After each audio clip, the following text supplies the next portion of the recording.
hear me? I just knocked on the door. I was We like, have Mike. All right. We're going to go ahead and get started. It is 10 a.m. It's a couple minutes after 10. So I know we've got our market update from 10 to 11. So the folks that are online are live now. They're jealous. You guys are here.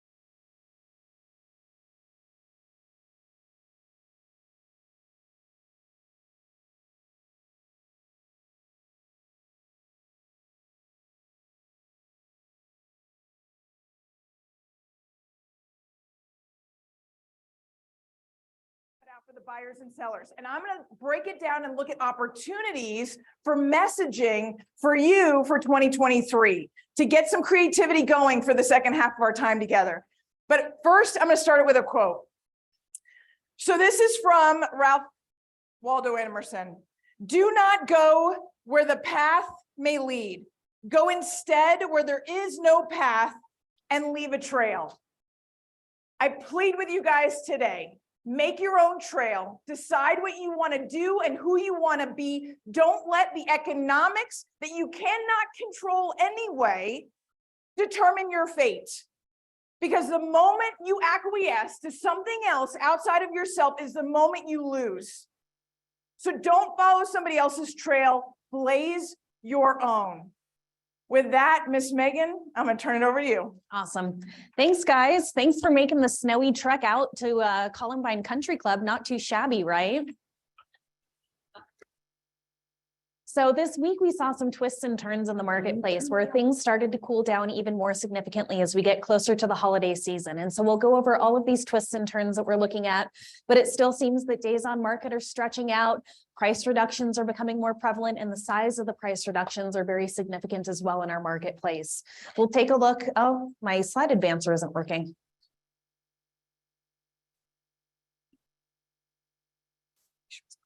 Is it on? We can't have one of these without having some sort of technical difficulties.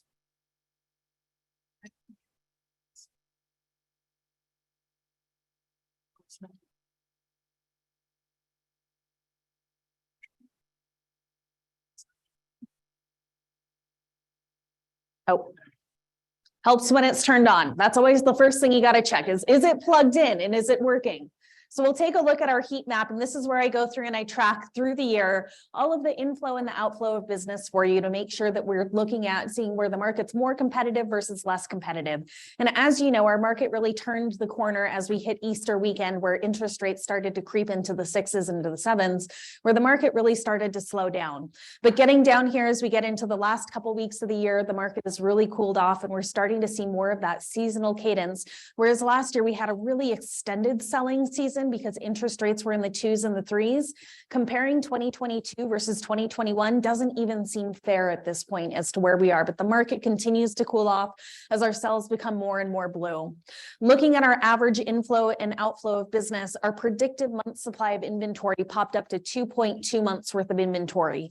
Typically for the month of November around this time, we're sitting at about 1.8 months worth of inventory. So we're a little bit higher than what we typically would expect as we head into our holiday season. That basically means for every one buyer in the market, they have about 2.2 homes to choose from right now. So right now is a great time to be a buyer in this market where they're able to exercise some of their negotiating power as they're putting homes under contract in November and December.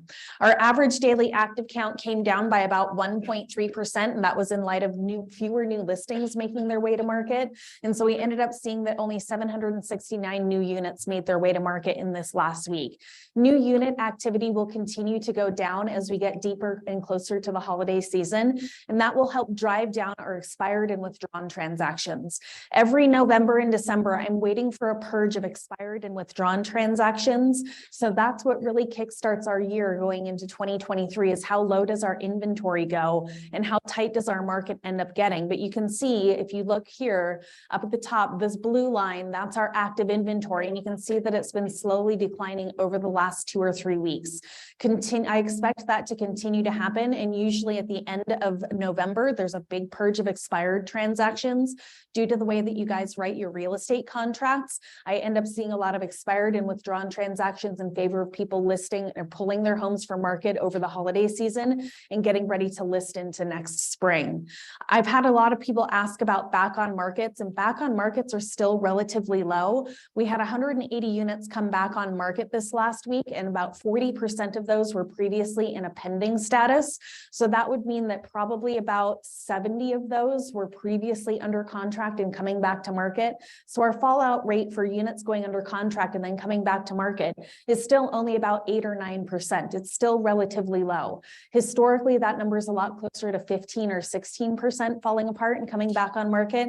So it's still low. If properties go under contract, there's still a good chance that they're going to stick through and make it all the way to the closing table. Some notable things about this market, though, is that our pending transaction count, based off of what we felt from last year, our pending transaction count versus the same week 1 year ago is down by 44%, and our closed transactions are off by 54.2%. So we're definitely feeling that slowdown in the market versus what we saw last year with our really extended selling season. As we get into the odds of selling, where I take into account all of the available homes for sale versus those that go under contract and or close in the same month, we're looking at about a 42.6% odds of selling, and that fell by about 0.5% from the previous week. So the odds of selling is going down. If you list a home and it's likely to go under contract in the next 30-day period, you've got about a 42.6% odds of selling in the first 30-day period that you're listed in. So it's important that you're setting the stage with your sellers, that it's taking longer to get people through homes. There are fewer showings that are happening as we get deeper into the winter months, and that you're probably going to be spending more time on market. Now that's down from where we were back here at Super Bowl weekend, where we were at 87.3%. Typically for the month of November, we're looking at about a 55% odds of selling. So we're down even compared to where we were from 2013 through 2021. Looking at where we are for a percent of balance, we're now sitting at about 35.8% of a balanced market. I've seen a lot of TikToks and Facebook posts and Instagram posts about how we've switched into a buyer's market. We're not in a buyer's market. So you might get a nice little message from me that has sweet little emojis in it that says we're not technically in a buyer's market. We're still considered to be in a seller's market, even an extreme seller's market at that, with only around 2 months worth of inventory. And so I might send you some nice little facts to update your posts with. So please don't be offended if I call you out on that, but we are not in a buyer's market. Okay. And so if you see that happening, we would need to have about 19,000 total available listings for sale to get us to a point of balance where buyers and sellers are truly on an even playing field with about a 6-month supply of inventory. So we still only have about 35.8% of what we need to offset demand right now in our marketplace. Now, it's true that we do have some anomalies throughout the market where it's definitely cooler in some areas versus hotter in other areas. If we're looking at the heat maps that I put together in the attached and the detached reports, which you'll all get copies of today, those big, wonderful maps of all of the zip codes that are rainbow color coded for you. Cooler spots tend to be Lodo. Lodo is truly a buyer's market at this point. They have 9 months worth of inventory, so that market has shifted. If you look just south of the airport in North Aurora, we're looking at about 6 months of inventory, so they're considered to be in a balanced market. Sterling Ranch is another place down in the southwest portion of town, not too far from here. They're sitting at about 5 months worth of inventory right now, so that market's definitely going to feel a lot cooler. And what do all of those markets have in common? Well, new construction coming online at the same price as residential resale that's looking at staying on the market a little bit longer. And lo and behold, our builder community has come back around, and they are now paying your commissions again. And they're also offering incentives and rate buy downs. And so they're really sweetening the deal to try and get some of these properties off their books for the end of the year. And so that's putting a damper on what's happening with the resale market in some of those areas. Areas that are hotter is Highlands Ranch. Highlands Ranch couldn't be more on fire right now. They've still only got about 0.9 months worth of inventory. So you still could be in multiple offer territories. Littleton and Lakewood are still very good. Conifer, Evergreen, Pine, and Golden, our foothills communities, are also doing very well. If you've got a buyer in Applewood right now, good luck, because that market is incredibly hot on top of that. Looking out at where we are for showing activity, so our showings dropped down by about 1% this last week. We had about 10,815 showings from 1 year ago. We're down by 52% in terms of our total showing activity. And so looking at strike one, if you're considering making a price reduction and you're trying to benchmark your showings, you should be getting about 1 to 2 showings per property per week. Don't freak out if you put a property on the market the first week and it doesn't go under contract in the first weekend. I'm still fielding a lot of those freaked out phone calls. I can pull a report on your zip code and your price range from showing time to show you how many showings you should have been getting on your listing. If you need help with that, please just email me and I'm happy to pull that out for you. But it's about 1.6 shows per property per week. So if you didn't get 1 or 2 showings on your property this week, it may be your first sign that you need to consider a price reduction. Next one is how many showings to contracts, and buyers really don't feel like they have their feet to the fire anymore because they're looking at more properties before going under contract. We're now looking at 15 showings to go under contract. So that could be strike number 2, where if you've had a total of 15 showings and no offers, now it may be time to go through and make a price reduction. But that number is up about 7.3% from where we were 1 week ago. But buyers are really taking their time and combing over these properties to see if it's something that they really want or not before they go ahead and make an offer on that property.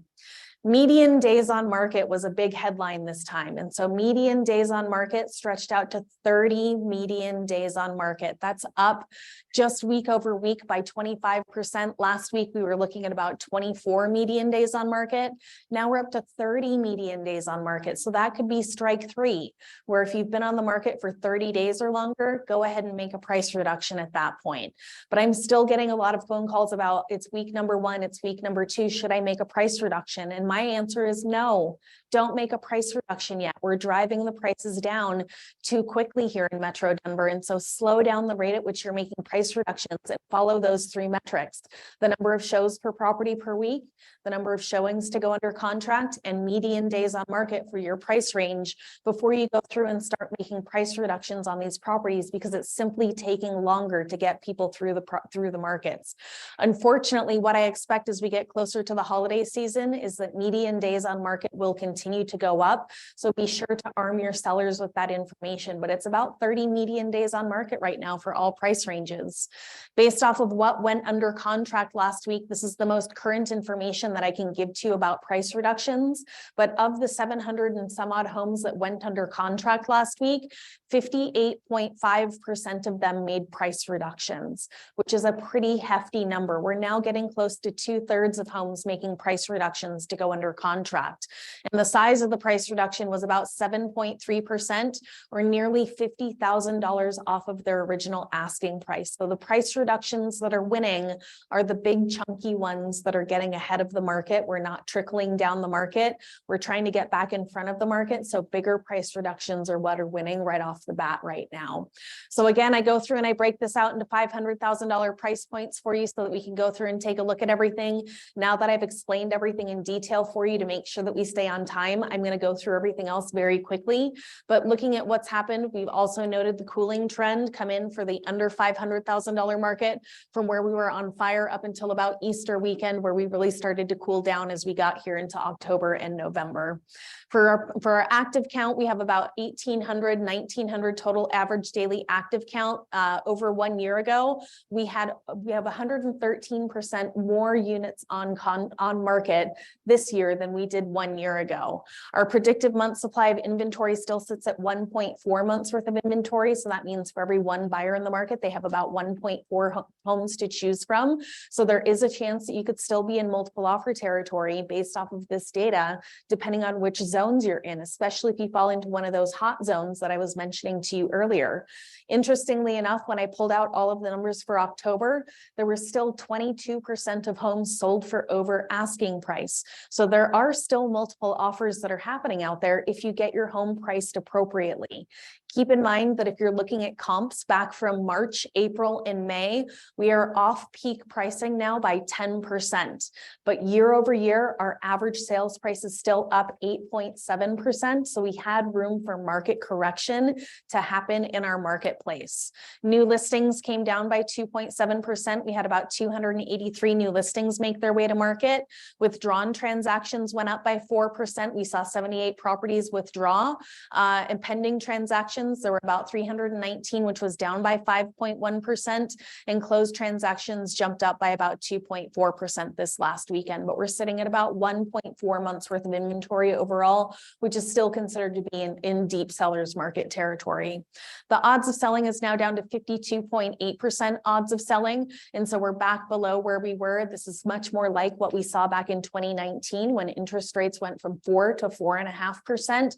Very similar market conditions where we saw the market slow down, but you have about a 52.8% odds of selling, listing a home under $500,000 in the next 30-day period.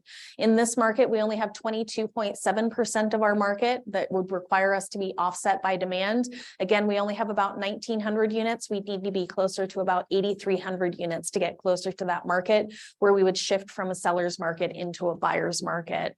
Looking at shows per property per week under 500,000, we're looking at about 2.5 shows per property per week in this market. So again, if you're not getting 2.5 showings per property per week, it may be time to reset your seller's expectations, and it may be time to go through and make a price reduction at that point. We're looking at about 14 showings to go under contract. So again, it's taking longer and buyers are exercising their right to look at more properties before going under contract. So it's about 14 showings to go under contract at this point.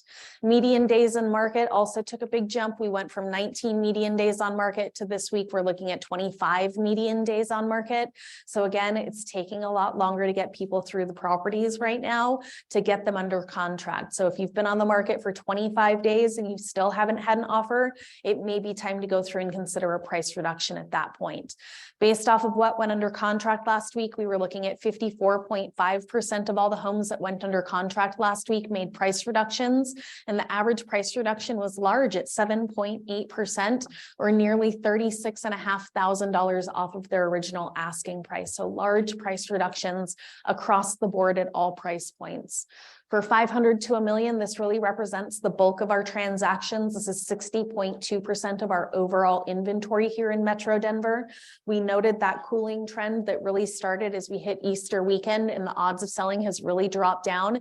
This is our most interest rate sensitive category, where it's 90% of the buyers in this market require financing to get into a property. So be paying attention when we have these volatile interest rates. When they take a drop, it could create an increase in their purchasing power, just like what we saw last week when rates went from 7.5 to just over 6.5. That creates a significant amount of purchasing power for them. So be paying attention to what's happening with those interest rates. And I hope that you're working with Nicole, because she'll let you know when you guys get a bump in that affordability.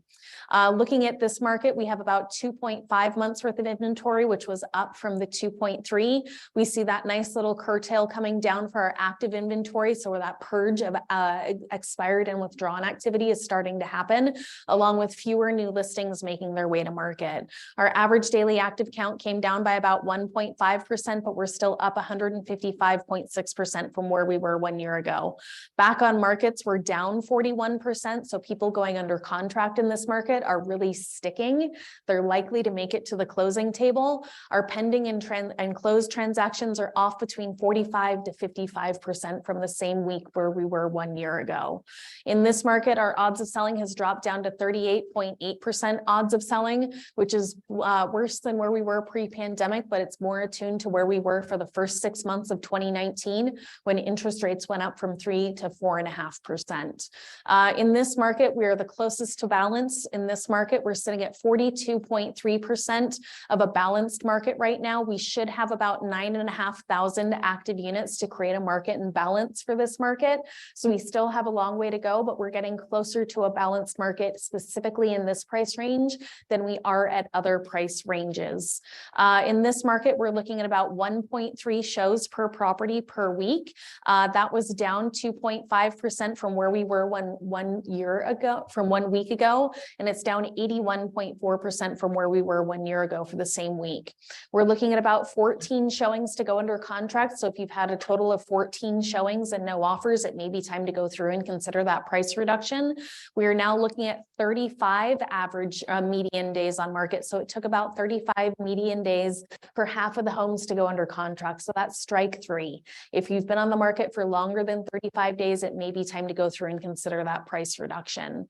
Based off of data from last week, we were now looking at 62.3% of what went under contract last week made a price reduction. So now we're getting close to 2/3 of the homes making price reductions to go under contract. The last time that I saw that number that high was back in 2012 in May. And so it's been a long time since we've seen this level of price reductions in our marketplace. The average price reduction last week was 7%, or about $50,000 off of their original asking price for homes between $500,000 to $1 million. Looking at the $1 to $1.5 million mark, this is actually kind of a little hot spot in our marketplace. There's this really active pool of potential buyers that exists over $1 million right now that are just waiting for the perfect home to make their way to market.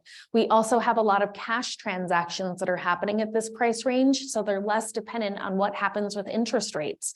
I went through and pulled out over the last 12 months what percent are cash transactions between 1 and 2 million, and it's nearly 40% of all these transactions are cash right now. So it's a great time to be a seller in this market, even though it's not quite as hot as what we expect in the spring. But I would recommend getting your properties to market as soon as you can, with 40% of these properties being cash transactions. We have about 3 months worth of inventory, about 500 active units available for sale. Withdrawn units came way up, where we saw an increase of, it was 20 units withdrew, which was an increase of 31% week over week. You can see here my active line is coming down, so it's driving down as we get deeper into our holiday periods, which will fuel our spring market and hopefully have some pickup to it. The odds of selling was 39.2%, and interestingly enough, that's still better than where we were when we were back in the pandemic, whereas other markets have fallen below where we were pre-pandemic levels. But the odds of selling is still 39.2%, which is still very high overall considering for this particular market. In this market, we only have 32.8% of a balanced market. So this market is going to feel tighter than what we're feeling between 500 to 1 million. 500 to 1 million is really our lagging market right now. And again, that's due to affordability. Looking at shows per property per week, we're looking at about 1.2 shows per property per week in this price range. And for shows to contracts, we're looking at about 16. So if you've had a total of 16 showings and no offers, it may be time to consider a price reduction at that point. Median days on market jumped from 22 to 34 median days on market. So there was a big jump in median days on market in this last week. We looked at about 59.5% of them made price reductions, and the average price reduction was about 7.4%, or $100,000 off of their original asking price. Once you go over $1 million, $100,000 price reduction is what's going to do you. And so you need to make those big giant cuts in order to get it back into the market.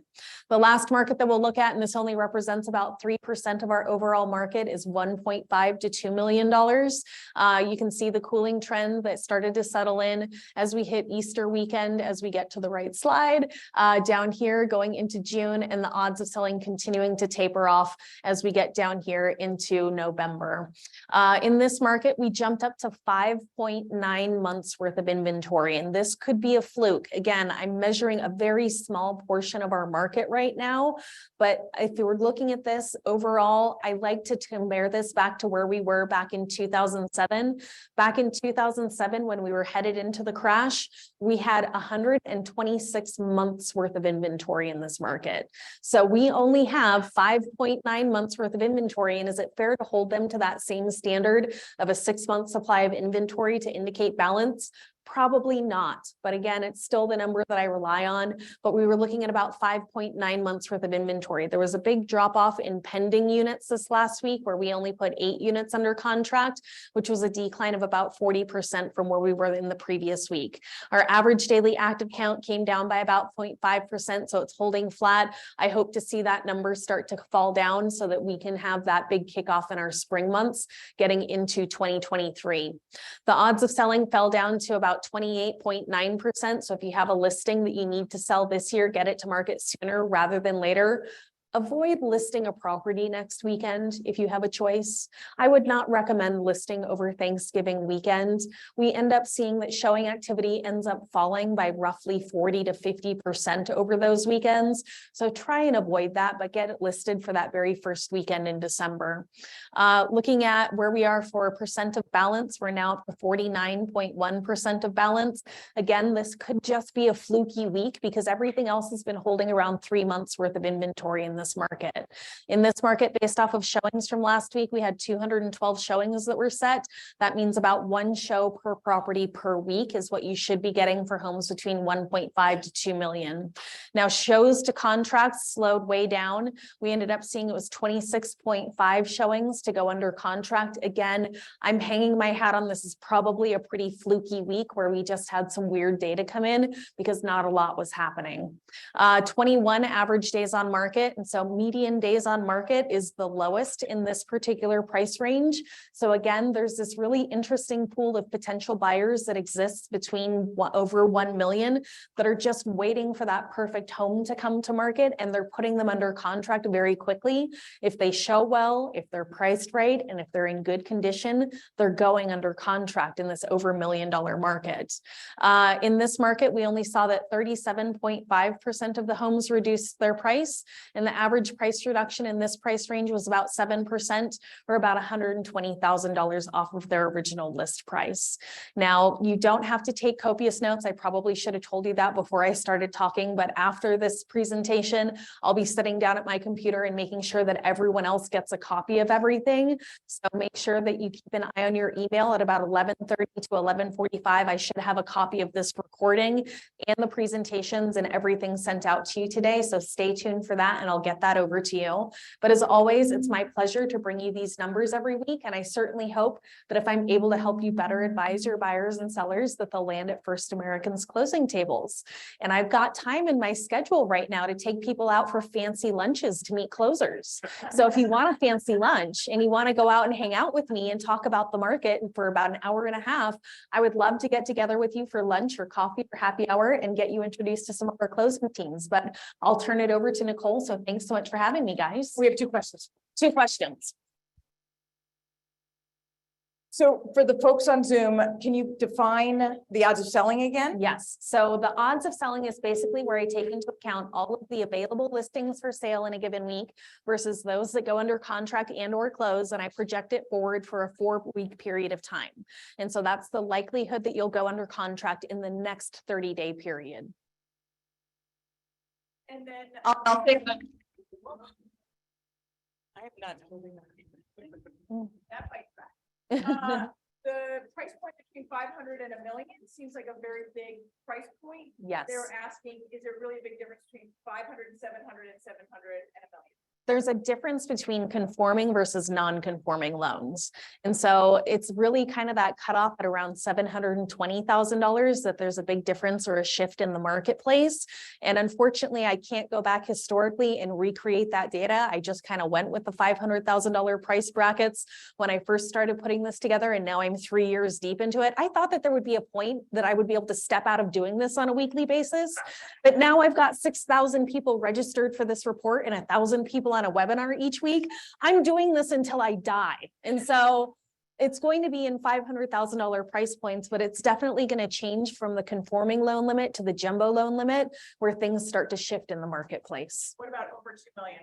So over 2 million is too small for me to go through and market on a weekly basis. But if you look at the attached and the detached reports, which you'll get a copy of, I can measure that on a monthly basis for you. In the $2 to $3 million price point right now, we're looking at about 3.5 to 4 months worth of inventory. So that market also remains incredibly strong. And then on the 1.5 to 2 million, you had, what was the question? You had 6 months of inventory, but days on market was only 21. Which is Yes. lower. So what do you see in there? So again, there's this really interesting pool of potential buyers that's between 1.5 to $2 million that if they find the right home, they're putting it under contract very quickly. There's kind of like no man's land where you're either under contract in the first 2 weeks or you're on the market for 2 months. There's just no in between there. And so those properties are going under contract, are staged, they show well, they're ready to go. And those properties are going under contract very quickly, or they're aging in place and they're staying on the market for 2 months.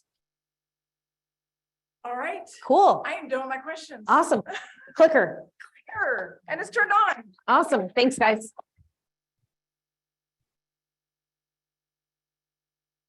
All right. I'm gonna turn my mic on. I was staying too close to Megan. I have to figure it out. But we sit right next to each other. I was really gonna miss you. Don't come near me. So I'm just gonna go over some things. Really quickly, I do again want to celebrate the people in the room. So we've got Ancient Ignite, which is separate from the market trend for 7 years now. We've been doing this goal setting for 5 of those years. Consistently here, I'm on mute. Well, that's not something I'm not gonna fix. Okay, is it working now? I'm gonna. All right. All right. Well, there you go. You wanna, okay. But if so here we are. Let's. In the fifth goal setting, 7th year of Ancient Ignite, and I could not be more excited for the fact that you guys are here with us. Because this is the time, November is the time to reshape how you think. If I were to sit here and to tell you how fabulous the market is, I'd be lying, right? We'd all be lying. Yet, every week I tell you that there's opportunities. Every week I tell you to stay positive. Every week I tell you that there are buyers and sellers in this market. And there are buyers and sellers in this market. And they're hearing all the negativity. And you can choose to go down the negative path, or you can choose in truth and integrity to stay optimistic for the opportunities. And that's what this is all about. That's what the weekly market trends are all about, and why we come together and do these special events several times a year. So really excited that you guys are here today so that we can continue to be that positive light, not in falsehood, not in saying that the market is fantastic, but in being real about what the market is and turning it around. Because as Megan was saying, there are cash buyers buying right now. There are people getting under contract. Megan just fantastic Monday. We had a fantastic Monday with contracts coming in. So people are still going under contract. I'm working with a lot of investors right now who don't care what the interest rate is. And if you're not working with investors, that's a conversation we should be having. Your messaging to attract people who aren't so concerned about the interest rate, that know that real estate is long-term, even if it dips a little bit between now and next summer. All right. Mr. Peterbruce. I don't know. I'm just gonna have all kinds of fun today. So, so the next big thing, making sure, so you guys that are in this room, if you didn't come, I'm sorry, but there is a special coupon, a scan code. We're gonna talk about the discounts in the second hour of this. So if you're here today, you're gonna get a special discount. We are not doing discount codes for the next big thing, but I do want you guys to make sure that you're there for that. I'm sorry, can you just stand here and change my slides? Okay. Can you change my slide right now? Okay. It's good. All right.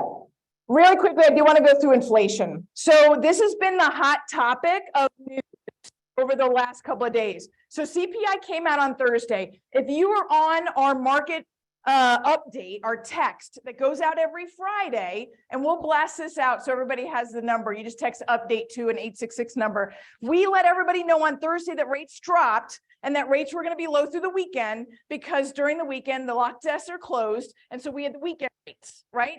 So I let everybody know so that if you had buyers, and I know some of you took me up on this, and you announced to your entire buyer pool that, hey, interest rates are low, because as Megan talked about, there's a lot of volatility going on right now. And I'm going to warn you, it's not going to end. It's not going to end until the end of next spring or next summer. And the reason is because the Fed is continuing to raise the Fed rate, which is going to continue to create volatility in the market because the secondary market doesn't want to buy mortgage-backed securities at 7% or 6.875. So nobody's buying them. And so with a lack of buyer pool for the mortgage-backed securities, you have volatility in interest rates. All right. So that's going to continue all the way next year. So the CPI came out, and the one number, there's one number in the whole report that was the month-over-month drop in inflation. It was expected to come in at 0.5.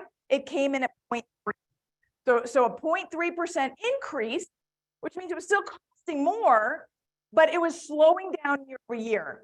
So that difference, it was better than expected. So it rallied both the bond market and the stock market. But even at 0.3, I just want to highlight, so to get anywhere near the 2% ideal inflation number by the Fed, it is going to be June of 2023. So this is kind of, it's a slow roll, right? Think about the fact that you're turning up the water just a little bit at a time. If we have another 0.3 report, it doesn't, it's gone. It just means we're headed in the right direction. It's still mid next year before we see inflation anywhere near what we've been used to. Then the PPI came out. The PPI is the producer price index. So think about wholesale. So the next slide is the case freight index. And I want to explain this to you guys so that you understand when people are talking about on the news about inflation being important or not being important, one report does not make a trend. We need to see multiple months in order to start to see a trend, but all the reports are starting to come together. So the CPI is the consumer facing. So if I go to the grocery store and I buy milk or I go to the gas station, I buy gas, that's the CPI. This PPI is the whole price. So what is it taking for, say, Walmart to get their products so they can turn around and upprice them and sell them to the consumer? So this is the wholesale number. That number just came out yesterday at 0.2, half of what it was expected to be. So this is really good news. Also have pushback from some very big companies like Walmart coming out public saying, we're not going to pay those high prices anymore. Right? You're going to have to hold back.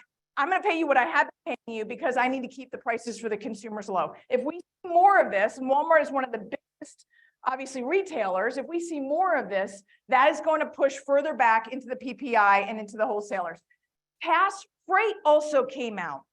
Cash freight is the shipping companies. So I'm just kind of showing you, it's retail and then the manufacturing, now the shipping, and then by that is raw materials. All of this stacked on each other. We need all of it to start having prices come down, for us to start seeing inflation come down, for you guys to start seeing the 30-year fix come down. That's what I'm talking about.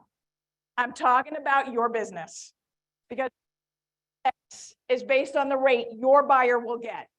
So understanding it just enough to be able to explain to your buyer that we're still going to see volatility. Hey, I just got a text from my mortgage lender. You should call her. I just got a text from my favorite mortgage lender. She said that rates just dropped. We're still going to see volatility because we know we haven't seen all the reports come down yet. So we're still going to see inflation, but we got to grab this. This might be the weekend. You've been sitting on the sidelines. You want to go out this weekend? Yeah, it's snowing, but I'm good. I got boots. I don't have boots. She's got boots. I should have worn my boots. But you guys made it out here, right? So this is what we're talking about. So watching these when they come out. So cash freight came out and it dropped pretty significantly when I look at this line bottom, but they're still saying it will be next spring before we see any massive improvement. All of these are lined up for the spring to still have higher interest rates, but start to see improvement in inflation so that the first half of next year will be different than the second half of next year. You guys got to think that through when you're planning your year next year. Don't like I'm going to do more volume than I've ever done before, and by March, you're deflated. Right? No, the first half is when all of this stuff is happening. And all of this stuff is going to impact inflation, which is going to slow down, which is then going to ripple to better interest rates. And when I say better interest rates, that could be like 6. I'm sorry if it's not 5, right? We kind of got to get used to this. So some of the economics are coming out, the economists are saying that we expect the interest rates next year to be 6.3. I'd love to see 5.5. That's where I think we start to see balance and we see buyers coming back in the market. But if I see 6, I don't know, in a year, will people get used to 6 and go, F it, I'm just going to go out shopping for a house, right? So you got to be there. You don't just sit around and wait until it's 5.5. And now I'm going to put my sign back up on the door, right? You've got to stay in front of them talking about this and saying, let's talk about a permanent buy down versus temporary buy down. Let's talk about the payment where it's at right now might be the payment for the next 18 months. Let's talk about what if rates don't drop as much as some people think. There's always the opportunity to refinance, but I want to make sure you're good right now. That is an important conversation. So Bullard came out this morning. God bless her soul. Bullard came out this morning. Her soul, his soul. It's a guy. Bullard came out. Now he's offended. Bullard came out this morning talking about the fact that we need to not get too excited about good news, that the Fed is going to hold true. And in fact, he said we might even see a Fed rate of 6 or 7. We've been planning for 5. He says stuff like this because he needs the market to not celebrate yet. Because if the market celebrates, think about everything that they're doing is to stop consumers from spending. If the market celebrate and my stocks just went up and my interest rate just went down and I'm feeling like spending, everything that they're doing is kind of gone to the sidelines because now I'm going to spend anyway. So they're doing everything they can with messaging to stop people from spending money. Now, I would say that the economy is slowing down just fine. He really didn't need to do this, but we did. Retail sales surprised. They came out 1.3% higher than last month. That is insane. And that's going to continue to give the Fed the ability to raise the Fed rate. Our 30-year fixed rates are not based on the Fed rate. They're based on inflation. And they're trying to calm inflation by raising the Fed rate. But every time they raise the Fed rate, that I don't need them to raise or not raise the Fed rate to have a lower 30-year fixed.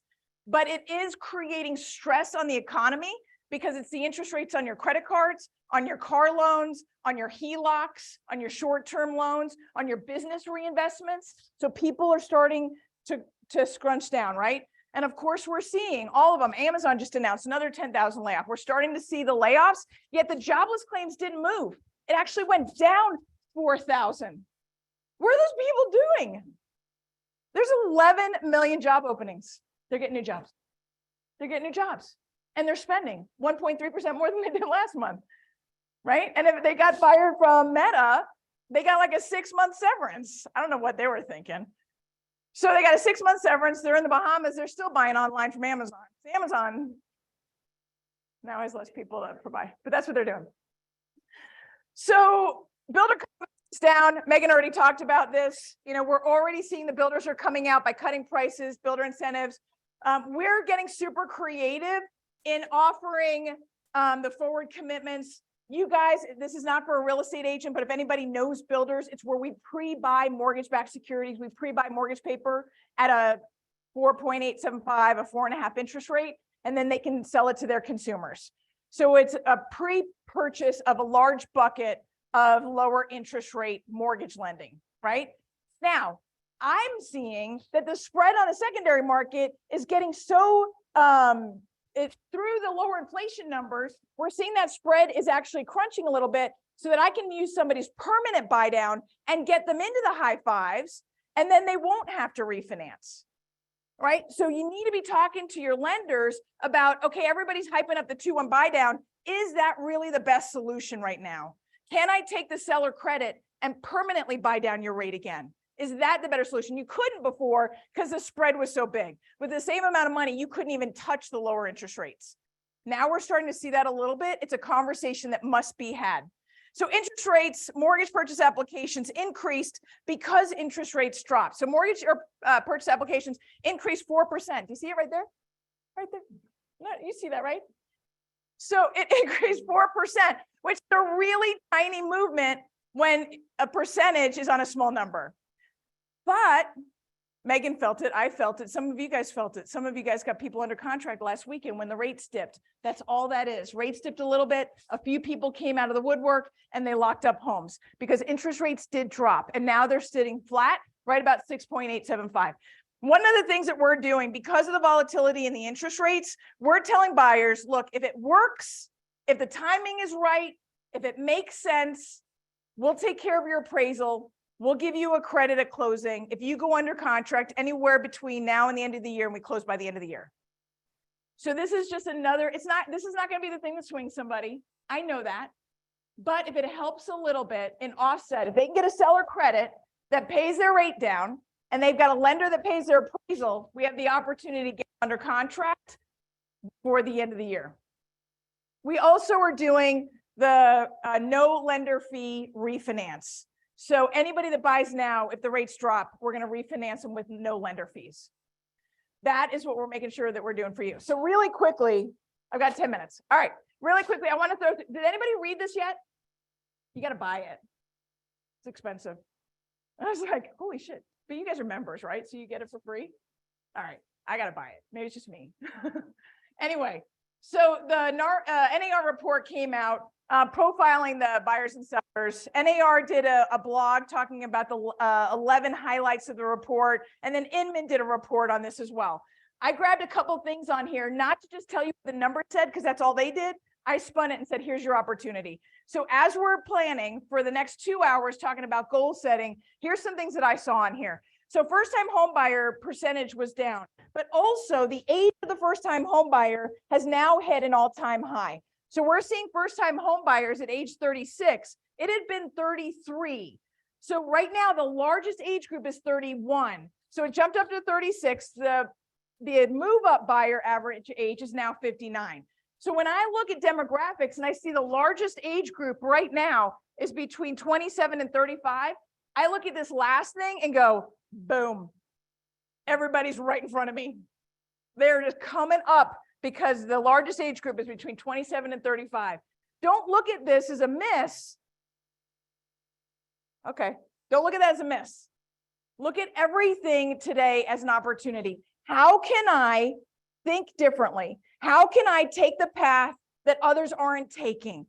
Others are looking at this from the just straight data facts. How can I market differently and create a buzz around some of the data that's coming out, whatever the data is? I just chose this NAR report. You can choose whatever report you want, and I can show you how to divide it into an opportunity that would create a marketing campaign to your buyers and explain the fact that you guys are just now hitting your stride. We're going to be really busy for the next 5 years. You just got to get through the next 6 months. I hope you have some savings. That's all I'm saying. Right? It's just short term, guys. You got to get over it. Here. So they also talked about the fact that how many people are moving more than 50 miles away and moving to rural towns. I'm thinking get familiar with Pueblo. That's the first thing I think, right? Start marketing the small towns, because if they're willing to move 50 miles, who do you know outside your current area that you can refer to? Do you have a referral network to other cities, other metros that are more rural, right? Are you pulling people in from California? Because honestly, we're affordable to Californians, right? We're affordable to Chicagoans. We're not affordable to the people that move to Kansas. So who do you know in Kansas that you can send your buyers to? And who do you think you can get the buyers from? Or you got to know Pueblo. Fort Collins. I have several buyers that are moving to Fort Collins right now because they want the small town feel. What other areas do you know that you can start marketing to your database, not just the neighborhood that you're most comfortable with? All right, the other thing is buyers who finance their home purchase. So they're talking about cash buyers. So the first-time home buyers are still at 97% are using a loan. Now the move-up buyers have dropped to 73, which was in line with what Megan was talking about. Cash buyers don't care what the interest rate is. When you care so much that you make them stressed out, well, shame on you. Don't put your fear and your idea of what's important. They don't like track all this data like you do. They're not obsessed with real estate data. I wish they were, because it'd be so much fun to talk to, but they don't care. They don't care. You can't come into the conversation caring. Right? Your next sharpening your conversation around investing is absolutely paramount. When I read this chart, it's the very first thing I thought of. That the future forecast of the home ownership tenure is expected to go up. Repeat buyers, 15 years. First-time home buyers expect to hold their homes for 15 years. NAR right now says it's 10. I saw another report that it was over 12, almost 13. But NAR says it's 10. If they're expecting it to be 18, you can't rotate through your database enough to stay busy. So what conversations are you having that are different today than they had been? I just did a webinar with another real estate agent talking to investors, and he had 550 people sign up in a week. And all they were talking about is how to start investing in today's real estate market. People are curious on how to build wealth. Because remember, I'm not an institutional buyer. And everybody can blame the institutional buyers and all the Wall Street buyers. Do you know that they went from like a 0.4% ownership to a 2.4% ownership? Like, they're not moving the market. But the ones like me, I'm a mom. I have 3 kids, right? I have a husband. I need just enough to get through retirement for us. It's one of the goals that you're going to see on my goal set is how much money do we need to make it through retirement? I just need a couple of homes, and I need you to help me find them, right? What are those homes that maybe cash flow a little bit, but in 20 years when I'm ready to retire, they'll cash flow 100%. Because if you're not having those conversations and spinning that, you're going to be sitting around waiting for 18 years for that buyer to sell. That's what I see when I see that chart. More first-time home buyers are living with their parents. That's what this chart showed. It showed that it went from 21% to 27% of the first-time home buyers are saving up money by living with their parents. What parents should you be calling right now? Are you done? I'm done. Get these kids out of my house. I'll help. I wasn't going to, but I am over it. What's the down payment that they need?